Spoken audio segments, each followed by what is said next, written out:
No Serviço de Infecciologia da Unidade de Saúde Local de Matosinhos, há 1.235 doentes com VIH em seguimento ativo. A diretora, doutora Isabel Neves, sublinha que no último ano o acesso à medicação tem sido garantido através de diferentes vias. O que é que nós fizemos com a farmácia, juntamente, para tentar que os doentes não tivessem incapacidade de ter acesso à sua medicação? Portanto, a medicação normalmente é dada para 3 meses, em alguns destes doentes teve que ser dada para mais algum tempo, e tínhamos 3 modalidades. Portanto, uma era o doente vir normalmente à farmácia buscar a sua medicação, tira a senha, aguarda e é chamado.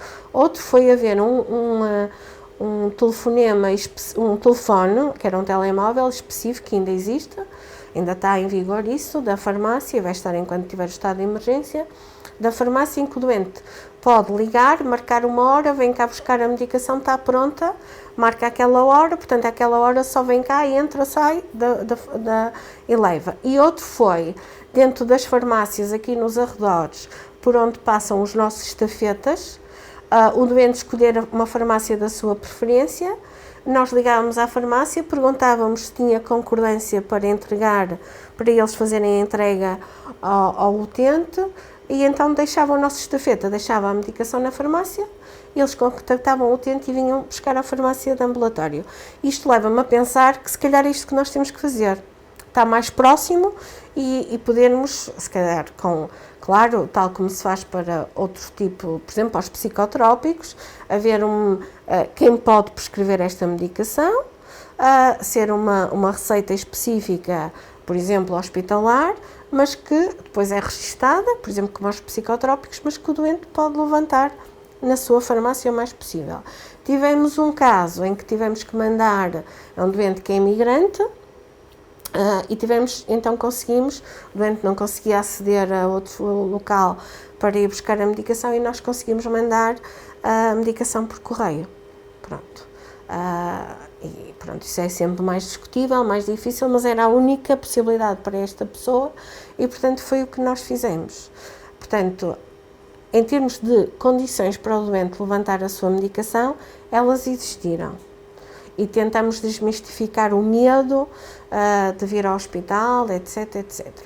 No entanto, pode ter havido alguns problemas de adesão, porque nós sabemos que o próprio adiar das consultas não é bom para alguns destes doentes, e alguns doentes VIH têm patologia psiquiátrica associada, e soubemos que os doentes, aliás, isso está descrito, o confinamento foi muito mau para os doentes que têm este tipo de doença dupla, não é, psiquiátrica. Devido à pandemia, o Dr. Correia de Abreu ficou responsável pela coordenação da área VIH e partilhou com a Inside Now os desafios encontrados e as estratégias implementadas para contorná-los. E o primeiro desafio foi pensar como é que nós podíamos atuar e manter aquelas pessoas que não são Covid com um nível de qualidade e de atendimento em que elas não se sentissem prejudicadas, porque o grande problema aqui é que realmente, há um ano nesta parte, tudo se tem virado para o Covid, tudo tem pensado no Covid e faz com que as pessoas com outras doenças, nomeadamente doenças crónicas, se sintam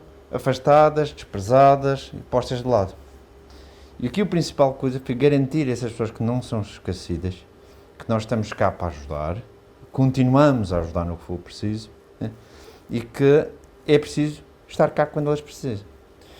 Nesse sentido, foi mantido uma teleconsulta, um contacto muito estrito com os doentes. O facto do nosso telefone poder hoje ligar para o exterior foi uma mais-valia, porque permitia também aos doentes ficarem com o nosso contacto, e então o contacto ficou muito mais estreito.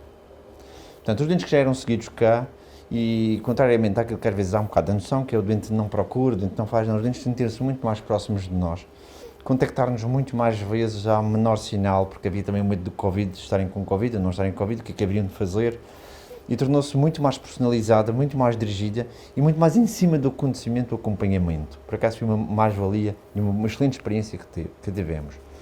No entanto, a doença anda aí, e os primeiros casos também eram precisos atender, nomeadamente numa primeira fase, em que se fez alguns rastreios na urgência, porque era pedido o anticorpo VIH na urgência, por causa de um tratamento específico para o Covid que na altura se usava, e era preciso realmente diferenciar quem tinha VIH e quem não tinha VIH, uma vez que é um tratamento que dava para ambos os casos, e algumas pessoas foram tratadas nessa fase, era preciso ajudar-os no acompanhamento. E a primeira missão nesta coisa, e que a gente tem que entender, é que vamos falar com uma pessoa de uma doença que já tem um estigma pesado, que é complicada. A primeira abordagem nunca poderia ser, nem nunca deverá ser, por telefone.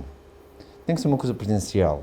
É preciso deixar explicar à pessoa, é preciso deixar a pessoa entender as coisas, colocar as perguntas, e nesse caso tem que ser uma consulta sempre presencial.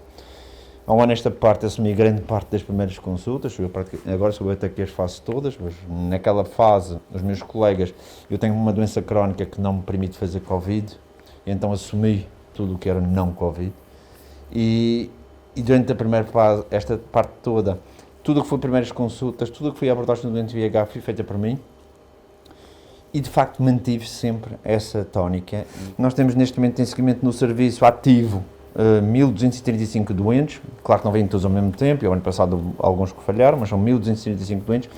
Desses 1.235 doentes, 1.049 estão sob tratamento antirretrovírico, e posso orgulhar-me disto de dizer que não houve 5% de falhas e de abandonos durante o ano de 2020. Isto é importante que se diga, porque as pessoas têm muita noção que as pessoas desaparecem, tiveram muito medo, mas este telefone fez uma diferença muito grande. E esta comunicação com os doentes foi extremamente importante. Eu vi doentes de todas as pessoas do serviço e abordei-lhes os problemas sempre com a lógica de que nós estamos cá para ajudar. Eu falhei a medicação esta semana. Muito bem, não se preocupe, estou aqui, nós não falhamos, se fizer alguma coisa, regresse cá, nós discutimos consigo. E isso permitiu que as pessoas integrassem que de facto não estavam abandonadas. Porque o maior problema que pode acontecer é a pessoa sentir-se perdida no meio desta doença. Também não temos descompensações, não temos doentes internados por descompensação, que é outro fator que a gente vai sempre investigar. Não houve um aumento de infecções oportunistas, também outro dado que eu ando sempre em cima, porque são outras capacidades de análise que podemos ter. Pronto, nós temos um regime de pessoas que nós acompanhamos nos estabelecimentos prisionais, que é uma população muito volátil, porque dessas 1.235 pessoas, há pessoas que são acompanhadas de nós porque são as pessoas que têm penas mais longas, outros têm que ser periodicamente abatidos, entre aspas, da listagem, porque mudem de estabelecimento prisional, ou então há pessoas no Porto a cumprirem penas que são do distrito de Lisboa, e depois perdemos o seguimento e temos que fazer portanto, o reagrupamento com frequência.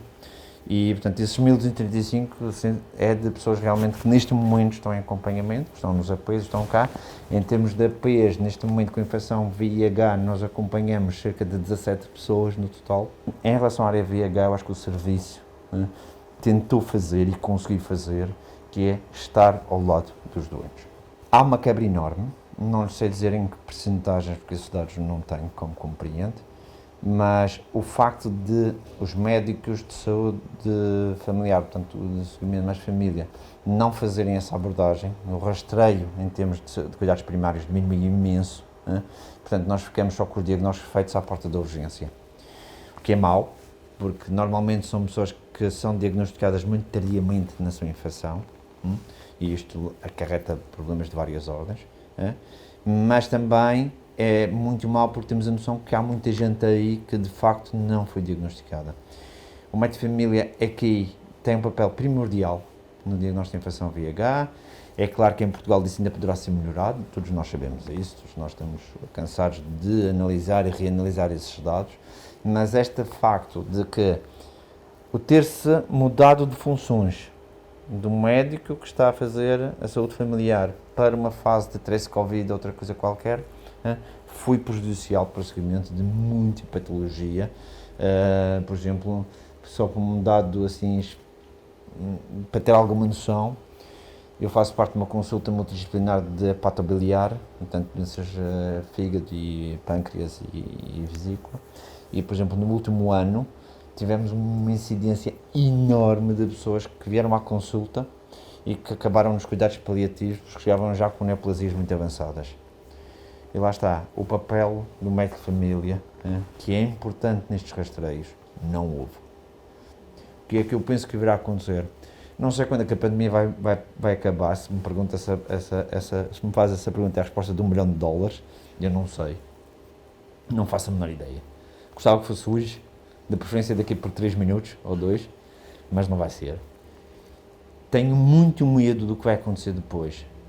Porque porque há muita gente a correr riscos entre portas e que depois não sai cá para fora. Só para terem uma noção, o número de pessoas, de utilizadores do Tinder, aumentou em termos mundiais. Isto é debatido muito nas nossas reuniões de infecção VIH. O que é um problema, significa que as pessoas estão a ter encontros com pessoas que não conhecem, de lado nenhum, entre portas, que não vão ser rastreados nem no próximo mês, nem daqui a 2 meses, vão ser rastreados quando querem ir na cama do hospital. Isto vai demorar anos. Durante esses anos, vamos ter pessoas que vão transmitir a infecção a outras pessoas. E esta árvore, daqui por uns anos, vai ser de certeza enorme. Eu e a doutora Isabel andamos nisto já há algum tempo, ela é mais cedo do que eu, mas eu, por exemplo, comecei na doença e na infecção VIH em 1996 e os resultados não eram bons e eram mesmo muito dramáticos. E nessa altura sai a primeira terapêutica antirretrovírica e em Portugal o impacto da terapêutica antirretrovírica só saiu em 2002.